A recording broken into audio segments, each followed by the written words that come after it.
Good afternoon, everyone. My name is Jean Barisi, and I am an early childhood education specialist with CREC. It is my pleasure to welcome you to our Teachers Forum for Special Ed and Related Services. The Teachers Forum is sponsored by the State of Connecticut Department of Education in collaboration with the RESC Alliance and CAS to facilitate professional learning opportunities related to special ed and related services in today's context. Today's topic is progress monitoring during the pandemic. Together, we are very excited to support the needs of all of Connecticut's youngest learners, including children with special needs and other vulnerable populations, by sharing with you the most current information as well as research and best practices for early childhood education. There is so much to think about as we design and implement teaching and learning during this 2021 school year, especially for our youngest students across the state. So we are very glad that you are here with us today. Just a couple of quick reminders. Everyone has been muted to begin with in order to cut down on any background noise. However, once you get into the breakout rooms, please feel free to unmute yourselves to talk with each other. If possible, please turn on your video, and as it is nice to be able to see everyone, especially when we're working in small groups.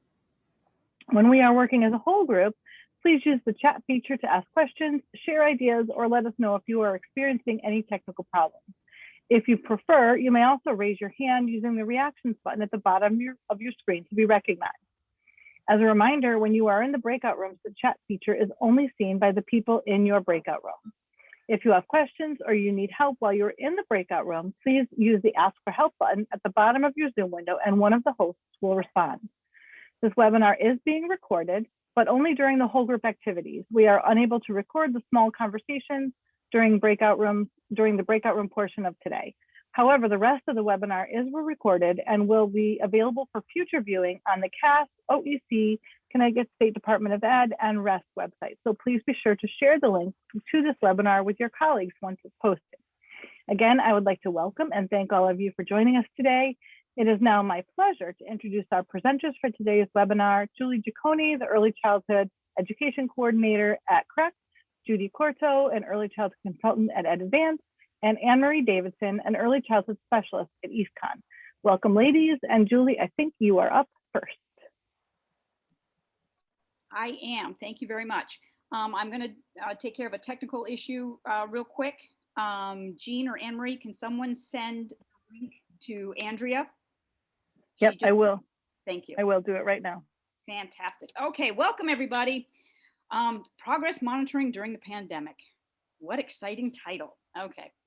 I kind of want to take us through where we've been and where we're going so that we can kind of see how everything is interconnected. So we're operating this as a forum. So it's not necessarily professional development in that we're going to tell you exactly what to do and give you a magic wand and then you get to go off and do it. It's meant for feedback. It's an opportunity to link with your colleagues and have discussions around this information. We're in a place where we've never been before, so it's all new to all of us. We try to bring you the most updated information that we can find and share with you, and then kind of pick your brains about how you operationalize that out in your districts.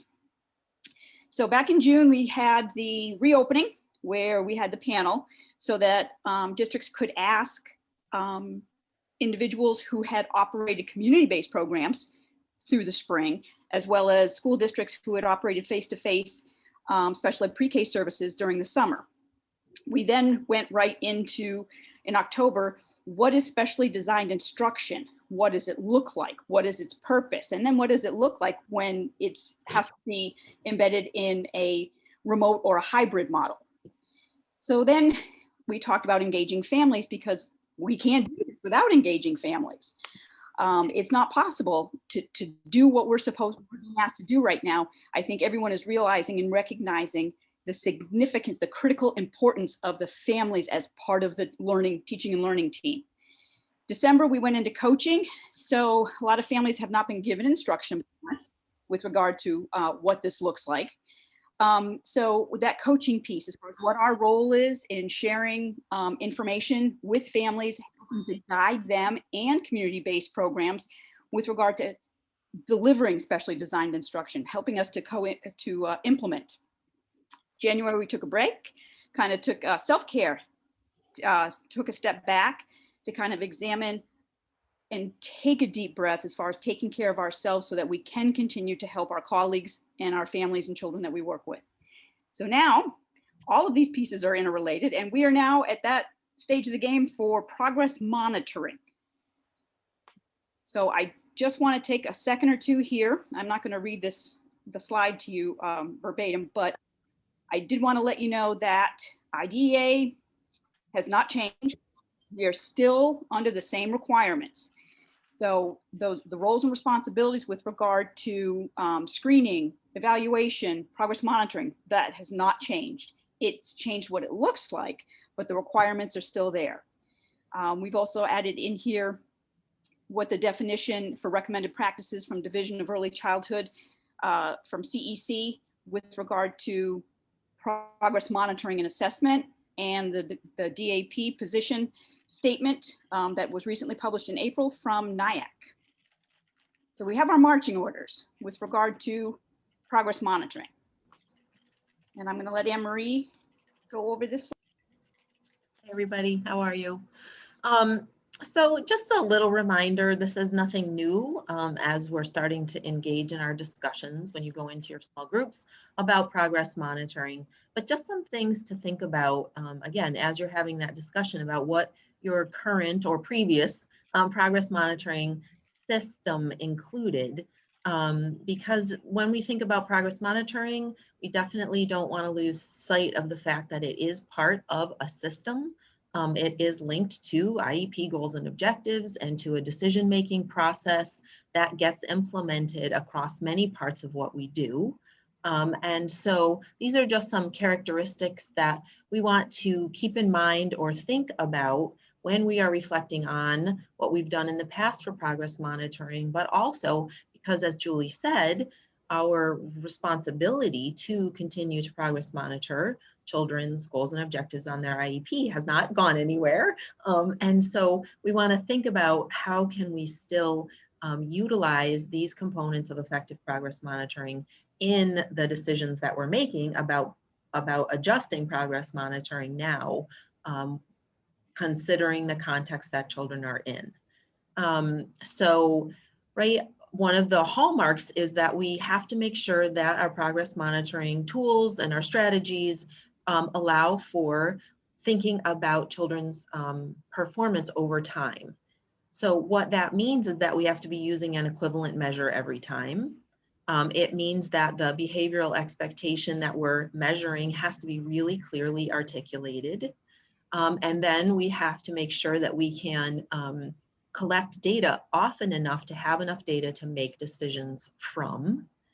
And the way to make sure that that happens is that we have a data collection tool strategy that's easy to implement and doesn't take us away from instruction.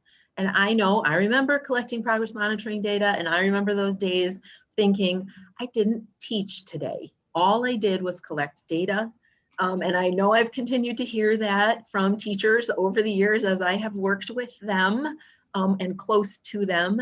So one of the things that we want to make sure, it might seem like a really small piece, but if you're struggling to collect progress monitoring data, or if you're feeling like you're spending tons of time doing it, it might be because your data collection tools and strategies aren't easy to implement and they really are detracting from your instructional time. So we're going to show you some things you might be able to put into place that might help with that. Thank you, Anne-Marie. So as we've mentioned, we've been coming home with the same message. The purpose of progress monitoring has not changed during the pandemic, but the plan for collection of the data may have changed. So what we'd like to do is go into breakout rooms, okay, because we'd like you to have an opportunity to discuss with colleagues what systems and practices that you've used for progress monitoring in the past. So this would be pre-COVID. What has worked? What components have worked? We want you to kind of gather a list, because when we come back together, the groups are going to share out, and I'm actually going to collect all this information and be typing as you guys are sharing out. So you're going to want to make sure that the discussions you have with what systems and practices your pre-K team has been using for progress monitoring, somebody's writing them down. We are ready for breakout rooms. Jean, and thank you everyone for coming back into the large group. Julie is actually going to be typing down a list of the strategies that folks have been using in the past for progress monitoring. So I'll just begin quickly with sharing with our group, and then I'll call on other people to please add to that list. A lot of work sampling was one of the strategies that was identified in our group. Observation, anecdotal notes, taking information down while children were in the process of playing. Some programs are now experimenting with the Connecticut Early Learning and Development DOTS assessment system. So I heard a lot of direct observation going on and lots of piles of data that was being collected previously. So would anyone else like to share and add to this list of some of the systems that you had in place prior to the pandemic? I can share what we talked a little bit about in group 7. A lot of what you already had shared with us. We also talked about checklists, so that we created, that was something that we did. And I know personally for our school, it's not the DOTS, but we use Teaching Strategies Gold for another assessment system. But everything else we talked about was what you guys had just said. Okay. Anyone else, please offer any of your contributions? Would my group like me to share, or I can't see everyone in all the tiles because I'm typing into the PowerPoint, but I can share from our group. We had a physical therapist in our group, so there were individual data sheets that were for per child, and those data sheets are based on individually on the actual goal and objectives. And then was also shared was one system was to have a file for every child, which was very cumbersome. And the discussion was that really looking to overhaul that so it's more effective, because having a file and trying to put all these individual sheets into files.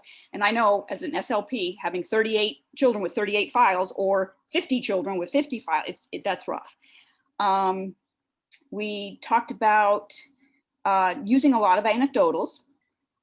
Everyone kind of shared that they are struggling with, they were struggling with progress monitoring, struggling even more now during the pandemic. The one thing that I did share was what some of the correct magnet schools, some of the teams I've worked with there, where we have really worked very hard prior to the pandemic to take our IEP goals and really anchor them to the ELDs, not copy the ELDs, but really unwrap. So as a speech pathologist, I'm looking at the concept or skill that the child is working on. I want to see what that looks like performance-wise in the standards, in the curriculum. So that way, as the teachers are gathering DOTS assessment data, they're also gathering assessment data on the child's performance in the curriculum, which is why we have special ed. So children have access to that general ed curriculum. So, and we talked about the use of Seesaw, because that's where we were compiling all the information, because we uploaded DOTS into Seesaw. So it was a real stockpile of information. And we were able to gather a lot of family input.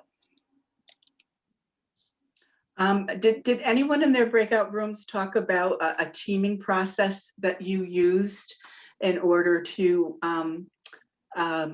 evaluate the data that you've collected and have discussions around it?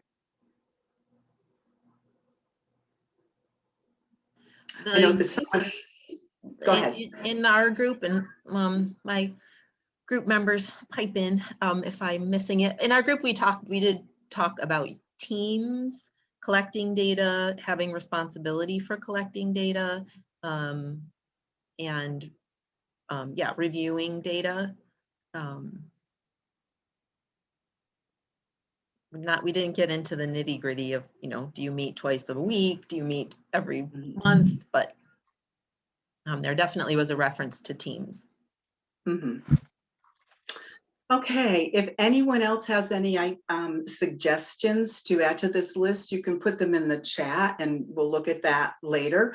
But we're going to go into another breakout room. It will be for approximately the same amount of time. You won't be with the same people, but it will be an opportunity for you to get to what it is that you really want to talk about today.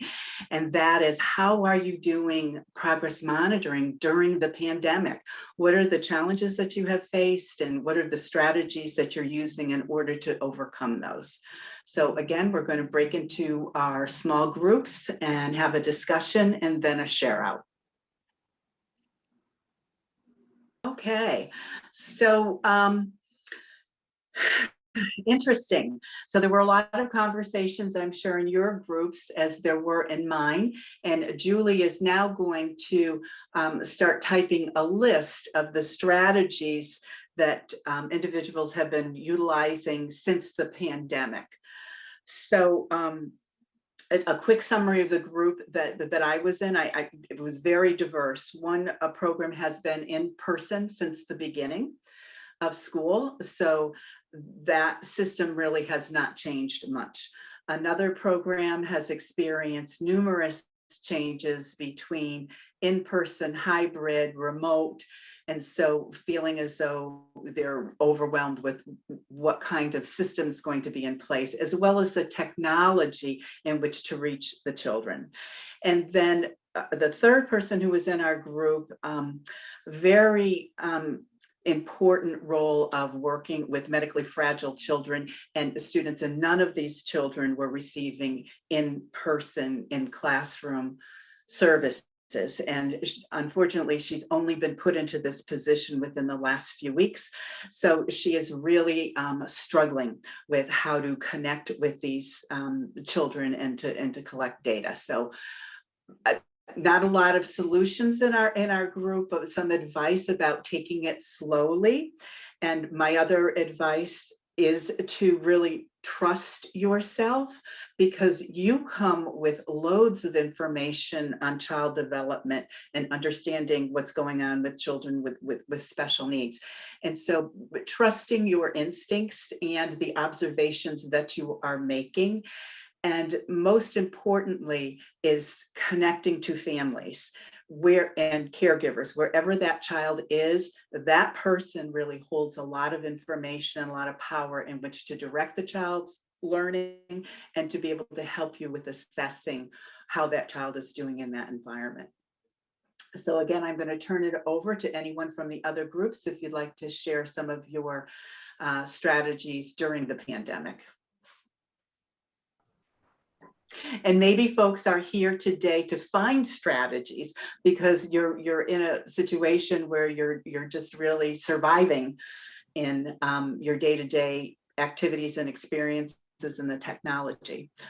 But I think we talked about maybe how they just differing. It's different how we're doing it. Like we used to use a lot of. I used to use a clipboard, and I took data or had my graduate students take data at every session, and now I'm doing it digitally. Or, you know, I chat with my team if, you know, because I'm not pushing in as much in like the preschool center. So I'll have the, you know, I'll check with the special education teachers or the paraeducators, mostly the special education teachers, because we have a weekly team meeting with them. But my data, because I have remote sessions and I put information after every session. So I'm doing it more digitally and not like a digital app. Like I literally made a plan for each student with their goals, and then we'll do a note after each session. I think I'll share for my group, but again, please add to it, or if I'm incorrect. I think one of the things that came up was the choose data points that can be collected virtually. And I think that's really important to think about. This was in reference to an SRBI process, but I think it's also true for IEP goals and objectives. And especially because most programs are a combination of face-to-face and remote or virtual. So thinking about what would work, what data can I collect virtually? Some things are going to be more difficult to collect. And if you are face-to-face, then making that determination is completely okay to do. I thought this was a really responsive strategy, and definitely, so lots of programs are using things like Seesaw and Class Dojo. if parents are hesitant, sorry, I'll back up. That's a good way to collect information from families. It's easy, they're used to doing it, but some families are hesitant to share to the whole community. So acknowledging that and changing, settings or giving them the option to share just directly to the teacher is something, again, it's not a progress monitoring strategy, but it affects progress monitoring. So we have to think about those things too. And then this came up in the administrator session. It didn't come up in our group, but if it's possible to have 2 adults on a remote lesson, it's really just like being in the classroom. If you're leading whole group time, it's really difficult to collect data in a classroom or in a remote lesson. So if it's possible, I don't know what your structures are around having paras, participate in remote lessons. But if it's possible to have 2 adults, then, 1 adult can facilitate the lesson and the other person can be collecting data. And sometimes too, when we're talking about how difficult it is to engage young children in remote lessons, that means someone can really totally invest themselves in keeping the thing moving along and the engagement while someone else is focusing on the data collection. Any other strategies or supports from the rest of the group?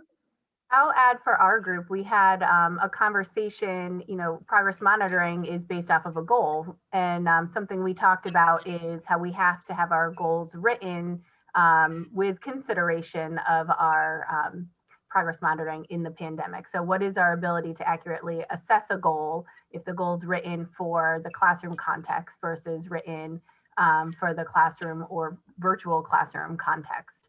And a lot, we spoke specifically related to the social emotional domains of learning. So Samantha, I'm just going to build on that a little bit because that was one of the areas that was identified in our group. It was, wondering if the goals and objectives were really appropriate for that child in the setting that they were in.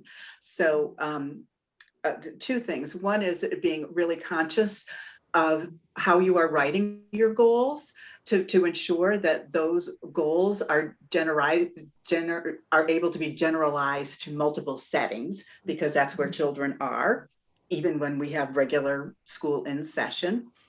And the second is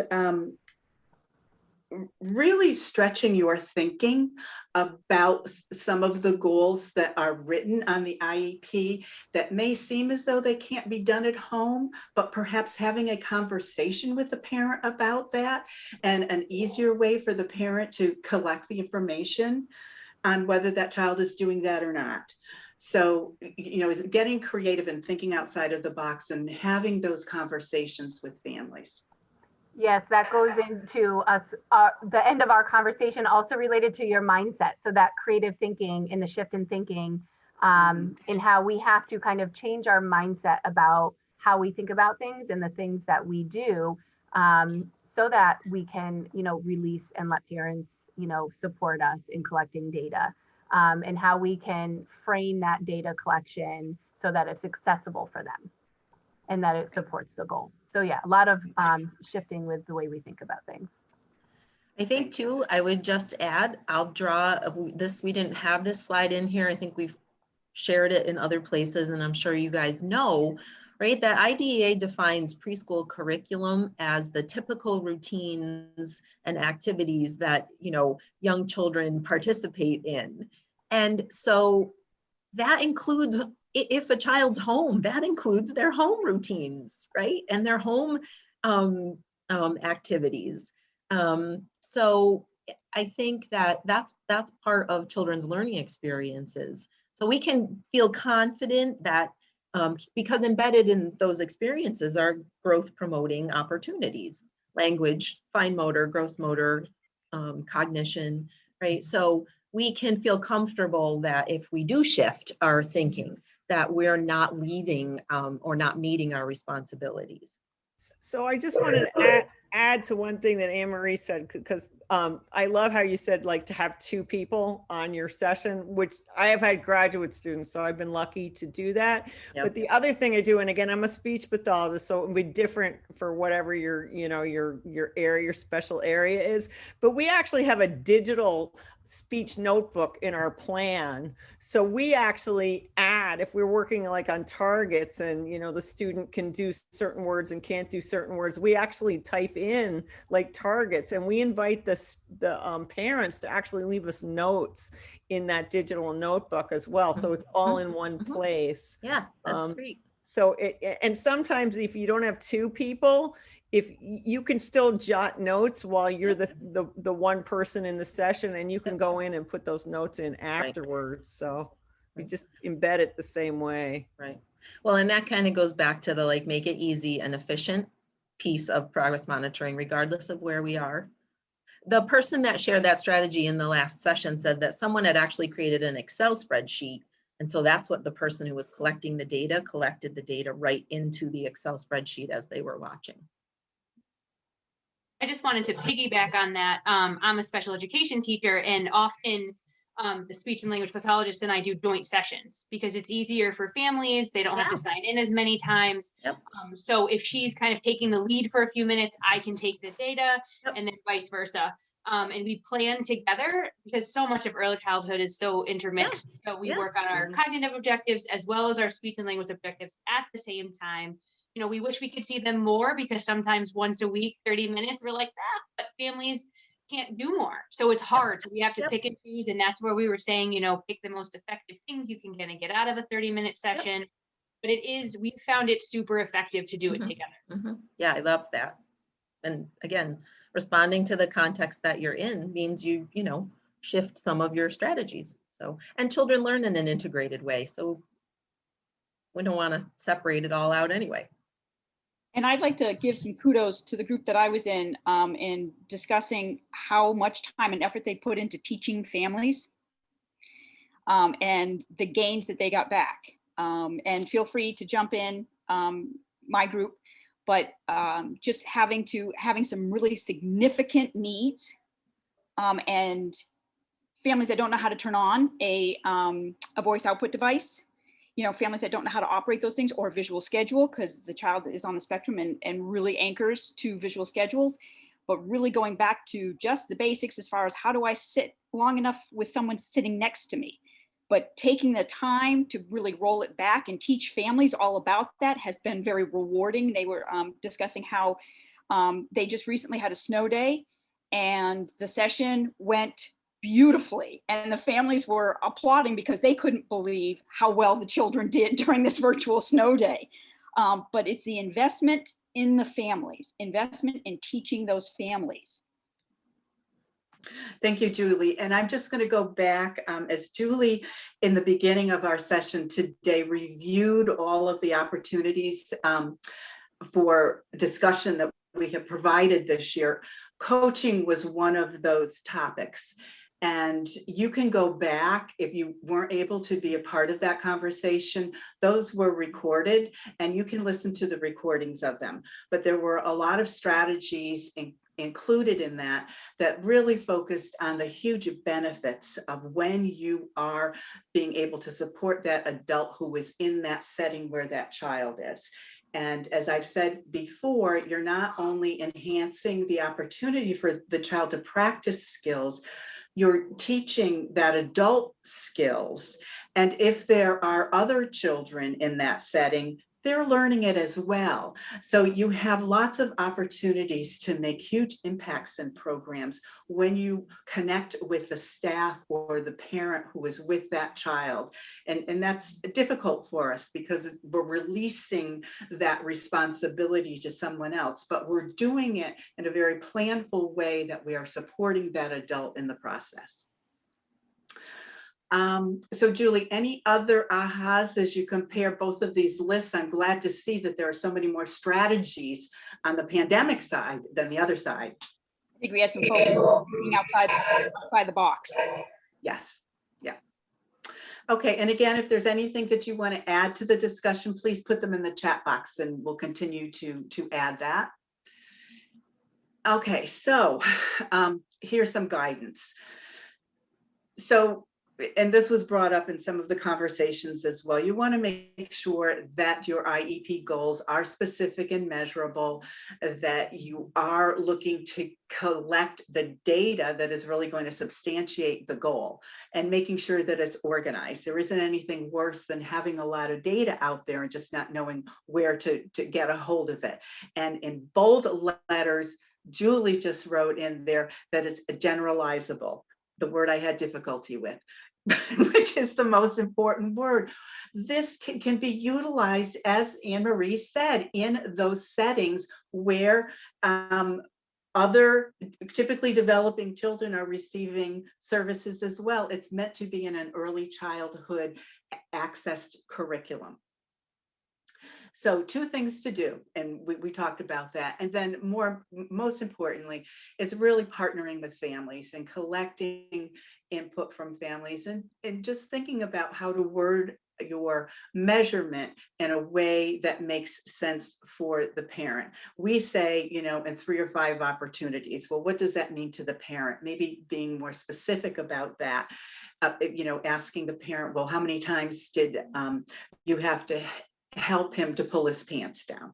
You know, that might be something that a parent can remember and connect to, as opposed to in 3 or out of 4 or 5 opportunities, he's going to pull his pants down to use the bathroom. So again, activities that we create for families to do at home to support play, and playing are a great tool for us to use to collect data on that child, and also opens up a door to communicate with families about their child's development. And it really makes it a partnership. As programs have reported, those who have changed their practices so that they're connecting more to families and childcare providers, they're identifying significant gains in children's skills. So it works.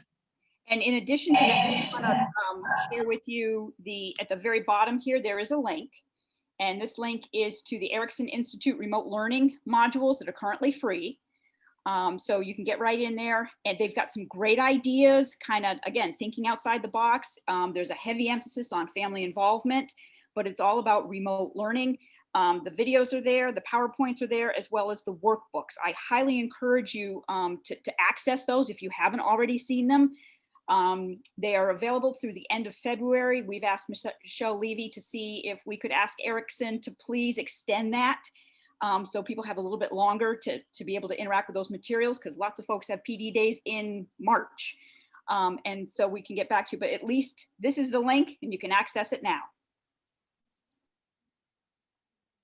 So having a plan, it's important to have a plan. And when you talk with families, you're going to set the stage for them.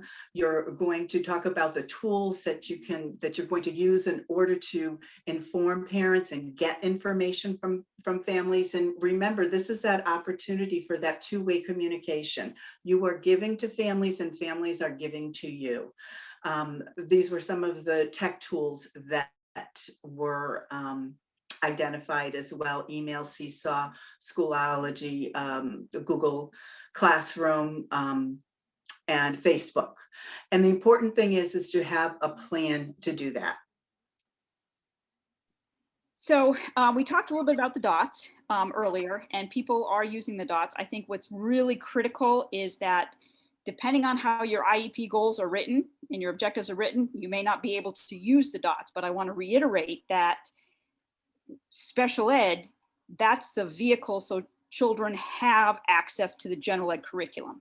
So as a speech pathologist, I'm going to be looking for what we're working on specific to the child, but what does that look like within the ELDs? What does it look like in the curriculum? So that as teachers are going through and they're collecting their data, they're collecting it for me because it's evidenced in participation in the curriculum. I just wanted to kind of point out the family input. If you're not familiar with the dots, it's available online. The link is over here and you'll be getting a PowerPoint afterwards, but these are open and closed-ended questions, a variety that are specific to the domain, to the progression, and to ages. So depending on what you're looking for to solicit information from families, here's some ideas. In addition, I don't know if you guys have surfed on the OEC website lately, but we now have, they were supposed to be booklets, but they're not. They're just one sheet brochure, one sheet. And it is, they're for, again, soliciting information from families. They're specific to the domain, to the learning progression, and to the age. So you can select it, print it off, and send it home in a backpack, or send it electronically. Anne Marie. Okay, so we've been talking a lot about families. This chart may look familiar to people. This blank template is available also on the OEC website, and it might look familiar if you use the early learning and development standards in your planning. This row right here, the top row underneath the domains is already, thank you, is already pre-filled in. The row underneath it could be our addition of a child's objectives. So part of what you could do is have a conversation with a family, right? About, so these are the objectives we're currently working on. And then you start to talk about what does your routine look like? And because you know what you know, right? They might share, well, so we have breakfast. Okay, tell me a little bit more about breakfast. Well, she loves to make pancakes with me in the morning. We do that almost every morning. It's her favorite food. And a lot of times we like to make we make faces out of them. And so you are able to, again, taking your knowledge, suggest to the family, well, that would be a really good place to work on her social and emotional goal related to identifying feelings words.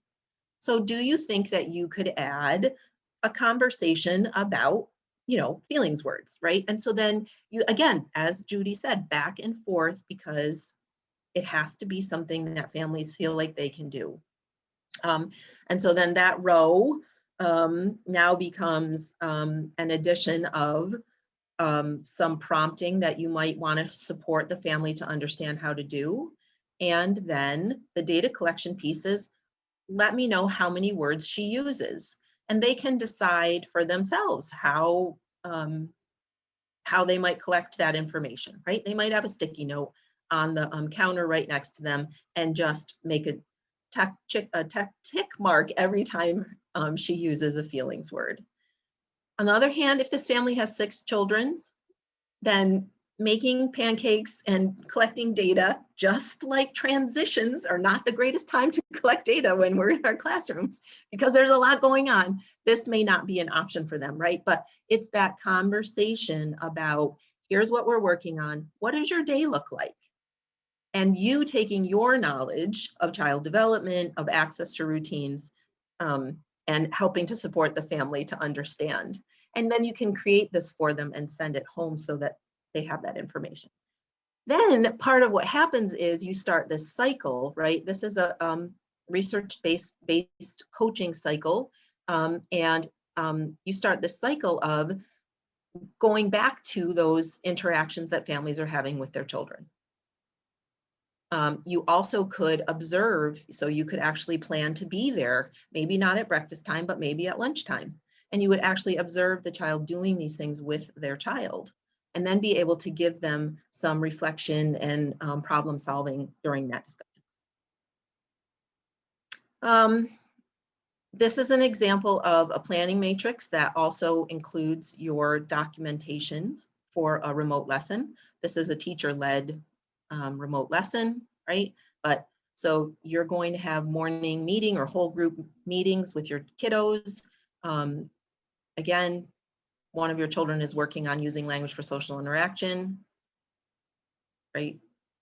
It's just in one place. And this really definitely could be used if someone else is helping to support you. And then there's also an example of individual one-on-one time with children. So again, that's just a template that you could use. This is a classroom example of a progress monitoring data collection tool. When we do a whole training on progress monitoring, we talk about the fact that you could collect data based on part of the day or based on child.